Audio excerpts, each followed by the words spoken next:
ভারতে বসে শেখ হাসিনার রাজনৈতিক বক্তব্য এবং রাজনৈতিক কর্মকাণ্ডকে বাংলাদেশের মানুষ ভালোভাবে নিচ্ছে না জানিয়ে পররাষ্ট্র মন্ত্রণালয়ের মুখপাত্র রফিকুল আলম বলেছেন, বাংলাদেশ যেমন কোনো দেশের আভ্যন্তরীণ বিষয়ে হস্তক্ষেপ করে না, তেমনি অন্য দেশের বিষয়েও বাংলাদেশ একই রকম প্রত্যাশা করে। সাবেক প্রধানমন্ত্রী ভারতে অবস্থান করে বিভিন্ন সময়ে রাজনৈতিক বক্তব্য প্রদান করছেন, যা বাংলাদেশের জনগণ ভালোভাবে নিচ্ছে না। এ বিষয়ে গত 6 ফেব্রুয়ারি 2025 তারিখে ভারতের পররাষ্ট্র মন্ত্রণালয়ের একটি বক্তব্য অন্তর্বর্তীকালীন সরকারের নজরে এসেছে।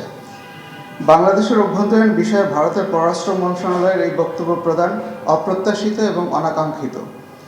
আমরা প্রতিবেশী দেশটিতে নানা ধরনের বিরূপ পরিস্থিতির উদ্ভব হতে দেখেছি, কিন্তু বাংলাদেশ কোনো রাষ্ট্রের অভ্যন্তরীণ বিষয়ে সরকারিভাবে কোনো বক্তব্য প্রদান করে না। অন্যদের কাছ থেকেও বাংলাদেশ একই ধরনের আচরণ আশা করে।